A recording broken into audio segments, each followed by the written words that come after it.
오늘 잠언 23장에 나와 있는 이 말씀은 17절에 나와 있는 첫 번째 우리가 읽었던 17절에 나와 있는 말씀이 이제 주제 말씀이라고 볼 수 있습니다.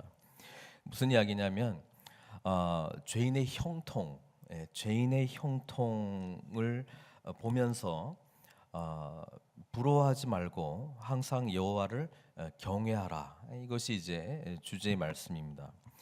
왜냐하면 이 세상을 우리가 예수 그리스도를 믿고 또 하나님을 믿고 의지하며 나아가지만 한편으로 보면은 이 죄인들, 어떻게 보면 이제 성경에서 말씀에서 근거한 죄인들의 모습을 바라볼 때 잘 살고 있는 것 같은 거예요. 형통한 삶을 살고 있는 것 같은 거예요. 그래서 그 의문이 들게 된다는 것이죠.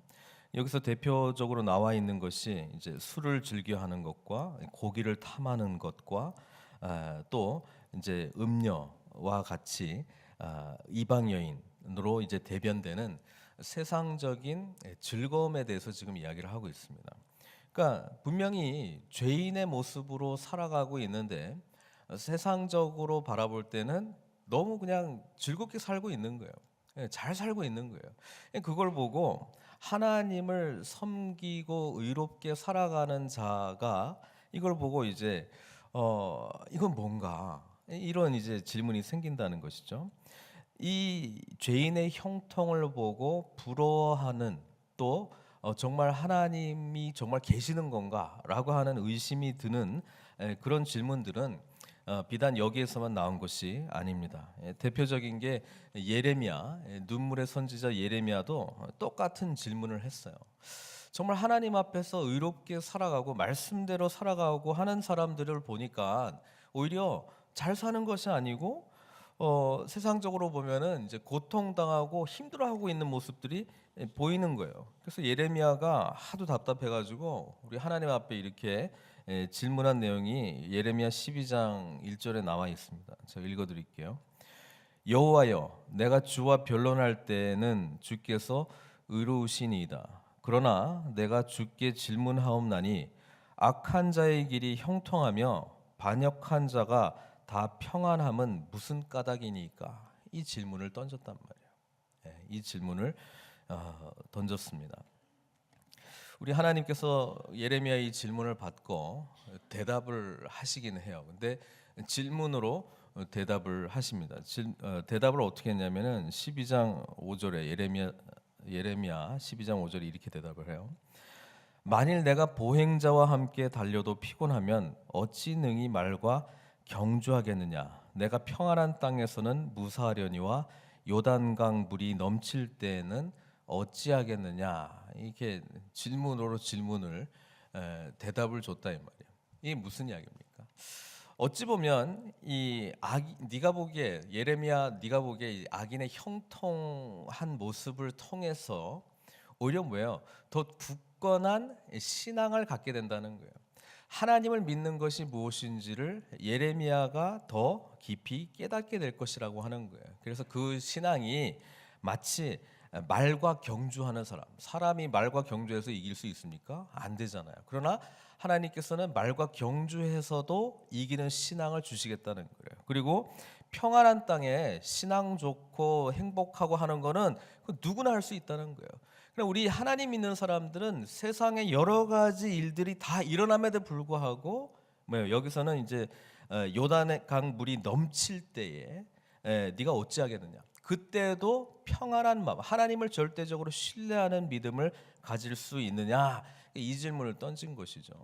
그러니까 어떻게 보면 이 믿음이라고 하는 것, 신앙생활을 한다는 것, 하나님을 믿는다는 것은 어떤 의미에서는 주변에 내가 이해되지 않은 상황이 일어날 때에 더 신앙이 어떻게 된다는 거예요? 자라난다는 것을 보게 된다는 것입니다. 그러니까 이 죄인의 형통은 어떤 의미에서는 의인에게는 더 깊이 하나님을 알아갈 수 있는 하나님의 훈련 방법이라고 하는 것입니다.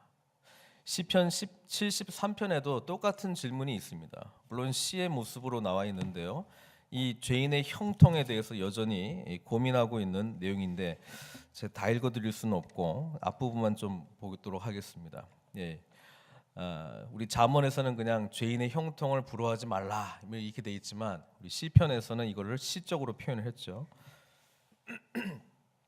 73편 아삽의 시인데요. 이렇게 하나님 앞에 질문을 던지는 거예요. 기도로. 하나님이 참으로 이스라엘 중 마음이 정결한 자에게 선을 행하시나. 예, 아까도 예레미야도 똑같은 이야기 하죠. 내가 주께 변론할 때는 주께서 의로우십니다. 이게 뭐냐면 내가 의롭다는 거 알아요. 하나님이 선하시다는 것도 알아요. 그런데 어떻게 이런 일들이 일어날 수 있습니까? 이 질문하는 거거든요. 우리가 신앙생활할 때 얼마든지 이런 질문에 빠질 수가 있습니다. 그럴 때 예레미야처럼 하나님 앞에 담대하게 질문하시고 또 오늘 아삽처럼 하나님 앞에 기도로 나아갈 때 하나님께서 분명한 답을 주시겠다는 거예요. 아삽은 이렇게 이야기합니다. 하나님이 참으로 이스라엘 중 마음이 정결한 자에게 선을 행하십니다. 이렇게 끝나고 찬양하면 좋은데 행하시나 나는 거의 넘어질 뻔하였고 나의 걸음이 미끄러질 뻔하였으니 이는 내가 뭐예요? 악인의 형통함을 보고 오만한 자를 질투하였습니다. 예, 무엇 때문에 질투했을까요? 그들은 죽을 때에도 고통이 없고 그 힘이 강건하며 사람들이 당하는 고난이 그들에게는 없고 사람들이 당하는 재앙도 그들에게는 없나니 그러므로 교만이 그들의 목걸이요 강포가 그들의 옷이며 살찜으로 그들의 눈이 솟아나며 그들의 소득은 마음의 소원보다 많으며 그들은 능욕하며 악하며 말하기를 높은 데서 거만하게 말하며 그들의 입은 하늘에 두고 그들의 혀는 땅에 두루 다니도다. 이렇게 하면서 쭉 자기의 이 관찰했던 내용들을 하나님 앞에 토로합니다. 아니, 하나님께서 정말 계시다면 정말 의롭고 하나님 앞에서 신실하게 하는 사람들이 이 땅에서도 잘 돼야 되는 거 아닙니까? 그 질문하는 거예요. 근데 어떻게 저 악인들은 보니까 죽을 때도 고통이 없는 것 같아요. 힘이 강건한 것 같아요. 끊임없이 부한 것 같아요. 잘 사는 것 같아요. 입은 그냥 악한 소리를 쏟아내고 있는데도 하나님은 정말 계신 건지 치시지도 않는다 이거예요. 그런 답답함이 지금 아삽 가운데도 있습니다. 오늘 잠언의 말씀으로 다시 돌아와서 내 마음으로 죄인의 형통을 부러워하지 말고, 말은 그렇게 하는 이유가 뭡니까? 죄인의 형통에 대해서 부러워하는 모습들이 있기 때문에 이야기 나오는 거 아니겠습니까? 그러면서 뭐라고 얘기하냐면 항상 여호와를 경외하라. 이게 우리가 이 세상을 살아갈 때에 때로는 시험 두는 부분이기도 하고요. 그럼에도 불구하고 믿음으로 여호와를 끊임없이 바라봐야 될 훈련의 과정 중에 우리가 있다는 사실을 말씀해주고 있는 거예요. 그러면서 18절에 잠언에서요. 정령이 내 장래가 있겠고, 여호와를 끊임없이 바라보게 하는 어떤 지침들을 해주고 있는 게 그게 뭐냐면 내 장래가 있다는 거예요. 그러니까 우리의 궁극적인 고를 잊어버리지는 말라. 그러니까 우리에게 하나님의 뜻이 있고 하나님께서 우리에게 주신 장래가 있기 때문에 그걸 결코 놓쳐서는 안 된다. 내 소망이 끊어지지 아니하리라. 악인의 형통이 눈앞에서 그냥 아른아른 거리니까 그런 얘들이 그냥 사방에 있으니까 의심이 마음속에 자리 잡게 되고 신앙이 흔들흔들거리게 되고 도대체 나는 뭔가 이런 생각이 빠진단 말이죠. 그럴 때에 부러워하지 말고 뭐예요? 우리의 눈을 하나님께 다시 맞추고 하나님께서 우리 한 사람 한 사람을 불러주시고 우리 한 사람을 살려주신 나 한 사람을 위해서 십자가에 못 박혀 돌아가신 예수 그리스도의 그 놀라운 은혜를 계속 생각해야 된다는 거예요. 이게 이 싸움에서 이겨나가야 된다는 거예요. 그래서 19절에 내 아들아, 그러니까 솔로몬이 지금 이 잠언의 말씀을 믿음으로 받으려고 하는 아들들에게 이렇게 이야기하고 있죠. 내 아들아, 너는 듣고 지혜를 얻어 내 마음을 바른 길로 인도할지니. 많은 사람들은 이 고민 가운데 빠질 때에 자기 지혜로 여기를 빠져나오려고 노력을 합니다. 자기 지혜가 없으니까 예레미야도 하나님 앞에 변론한 거고 아삽도 아무리 생각해 보니까 뭐 이렇게 내가 알고 배웠는데 어떻게 이런 일이 일어났습니까? 아주 그 시를 통해서 기도를 통해서 하나님 앞에 지금 토로하고 있는 내용 아닙니까? 결국은 뭐예요? 내 안에서 답을 찾아봤자 답이 있다는 거예요, 없다는 거예요? 없다는 거예요. 그러니까 우리가 오히려 그럴 때에 더 들으려고 해야죠. 뭘요? 사람들의 이야기가 아니고 내 이야기도 아니고 내 생각도 아니고 지혜를 들어야 된다는 것입니다. 이 잠언의 지혜는 신약에서는 성육신하신 예수 그리스도의 말씀으로 우리가 이해하시면 딱 맞습니다. 하나님의 말씀을 들어야 되는 거예요. 더욱더 하나님 앞에 경청해야 되는 거예요. 더 하나님의 말씀을 사모해야지만 이 흔들거리는 마음에서 극복할 수 있는 것이지, 이래야지 저래야지 백날 강구해봤자 내 한계 속에서는 결코 답이 나올 수 없다는 것입니다. 내 마음을 바른 길로 인도할 것이다. 하나님께서는 그렇게 말씀해주고 있습니다. 73편 아삽의 결론이 있습니다. 시작은 그렇게 했지만 결론은 뭐냐면 73편 17절에 이렇게 결론을 냅니다. 막 이렇게 기도로 하소연하다가 17절에 하나님의 성소에 들어갈 때야 그들의 종말을 내가 깨달았나이다. 이걸 이제 발견한 거예요. 결국 자기 자신에서 답을 찾는 게 아니고 성소 안에서 하나님이 임재하신 곳에서 나아갈 때에 아하, 궁극적으로 하나님께서 오늘 잠언에서 표현하는 내 장래, 그렇죠? 우리 믿는 사람들이 가져야 될 소망, 그것을 지혜의 말씀을 듣고 그 말씀에 대한 확신이 생기니까 이제 결론을 얻게 되는 것이죠. 그들은 궁극적으로 결국 어떻게 될 것이다라고 하는 것이 분명해졌다는 거죠. 그러니까 지금 형통해 보이지만 이 악인들이요, 궁극적으로 하나님께서는 공의로우신 하나님이시기 때문에 궁극적인 하나님의 심판이 그들에게 임할 것이라는 거예요. 그것을 온전히 믿음으로 우리가 고백해 나아가는, 반응하는 삶이 뭡니까? 오늘 그럼에도 불구하고, 그래도 할렐루야하고, 그래도 찬양하고, 그래도 소망하고, 그래도 끊임없이 하나님을 믿고 나아가는 거죠. 여기에 믿음이 필요한 거예요. 이게 힘들기 때문에 신앙의 공동체가 우리를 서로 도와줘야 된다는 거예요. 신앙 생활이 막 흔들릴 때 제일 안 좋은 선택이 뭐냐면 굴로 들어가는 거예요. 혼자 외딴 섬에 들어가는 거예요. 그것보다는 공동체 가운데 하나님께서 정말 영적으로 역사하는 그 기도의 교제 가운데 깊이 더 나아가야 된다는 것이죠. 그럴 때에 함께 일어설 수 있다는 것을 말씀해 주고 있습니다. 오늘 이 세상을 즐거워하는 이 죄인의 형통한 자들의 모습에 대해서 지금 세 가지로 지금 이야기를 하고 있습니다. 하나는 술을 즐겨하는 것, 즐거움이죠.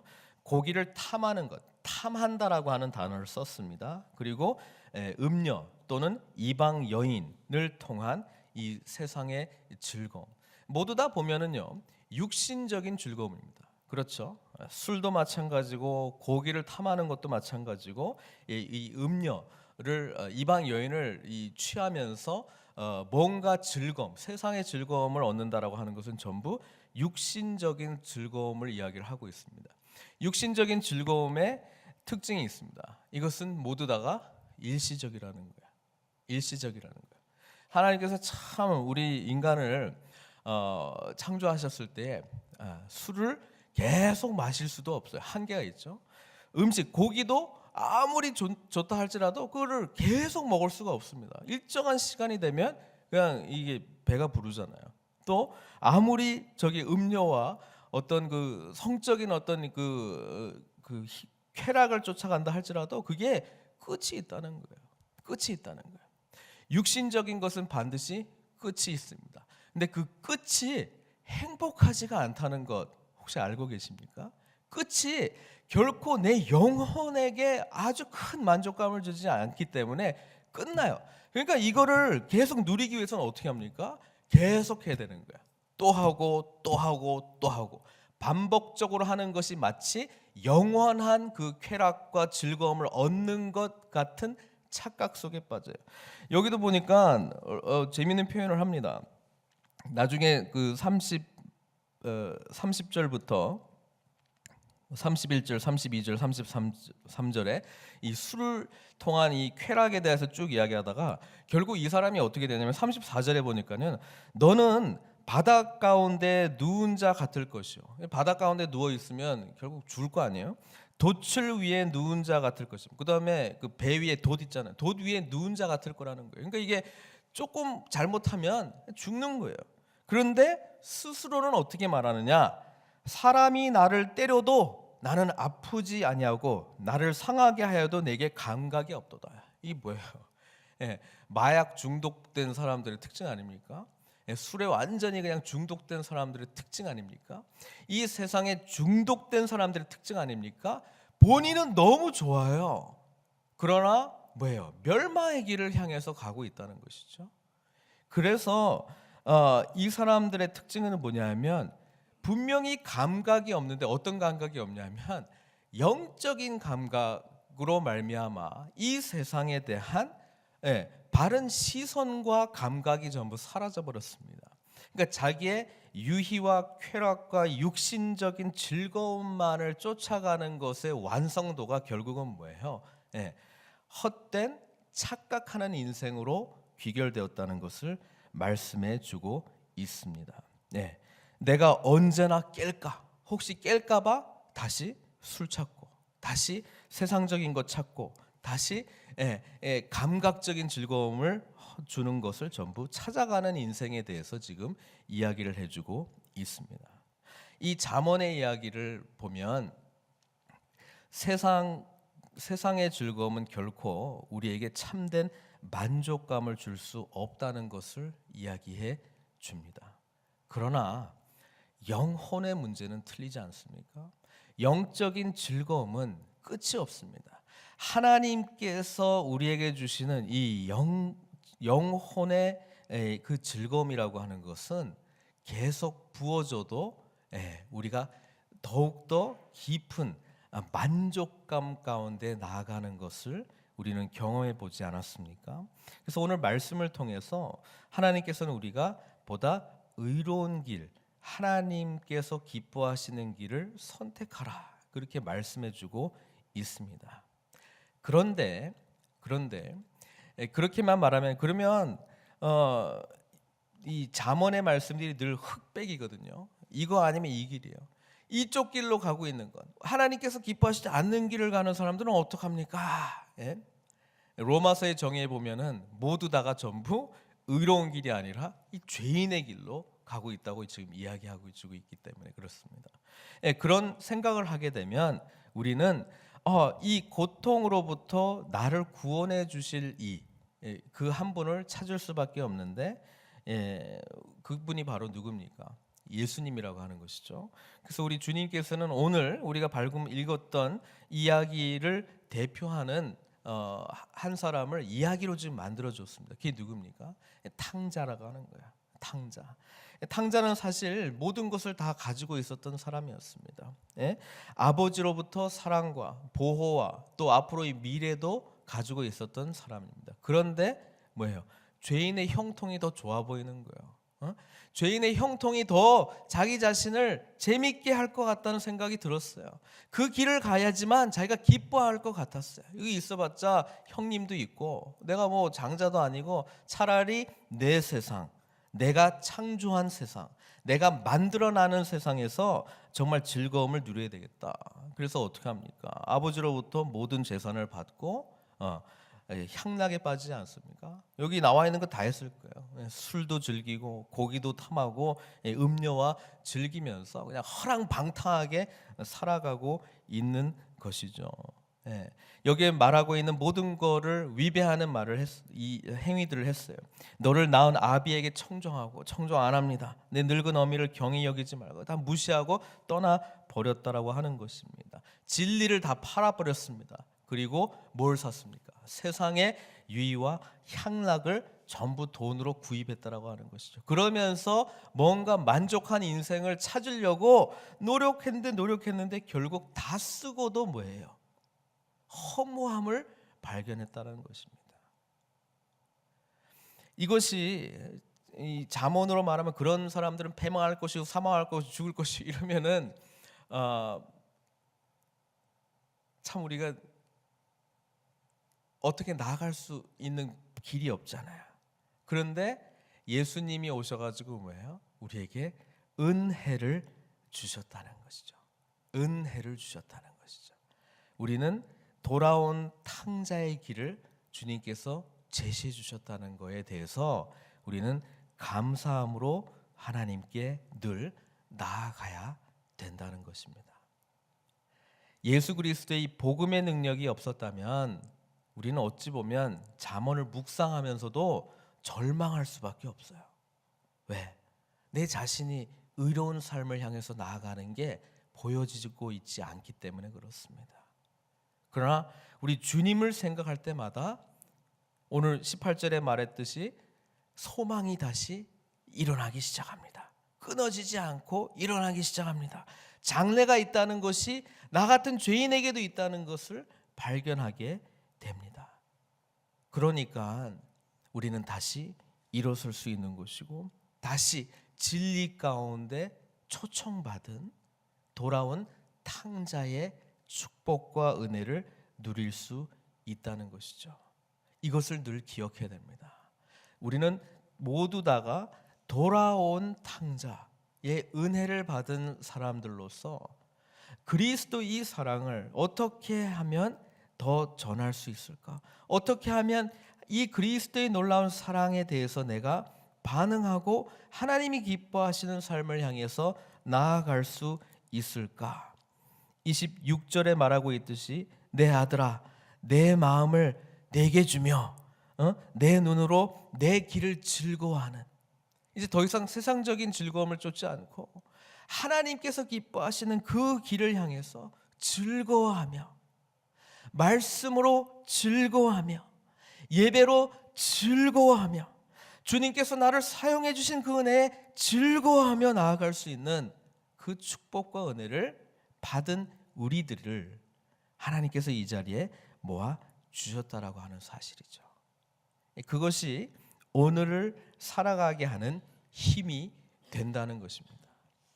사랑하는 성도 여러분, 우리는 바로 이 복음의 비밀을 간직한 자들이기 때문에 오늘을 소망하며 이 소망이 끊어지지 않는 소망으로 장래를 바라보며 나아갈 수 있다는 것이 오늘 우리들의 큰 축복이자 기쁨이라고 하는 사실입니다.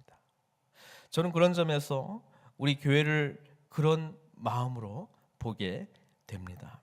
하나님께서 어떠한 소망으로, 끊어지지 않는 소망으로 어떤 일들을 이루실까? 어떠한 장래를 이미 보장해 주셨는데 정말 주님을 바라보며 주님의 길을 기뻐하는 사람들을 통해서 얼마나 위대한 일들을 일으키실까? 그것을 기대하게 된다는 것입니다. 사랑하는 성도 여러분, 우리 모두 다 이 은혜와 축복 속에 있다는 것을 다시금 기억하시면서 함께 우리 주님께서 제시해 주신 이 소망과 장래를 향해서 함께 나아가시는 저와 여러분들 되시기를 주님의 이름으로 축원드립니다. 함께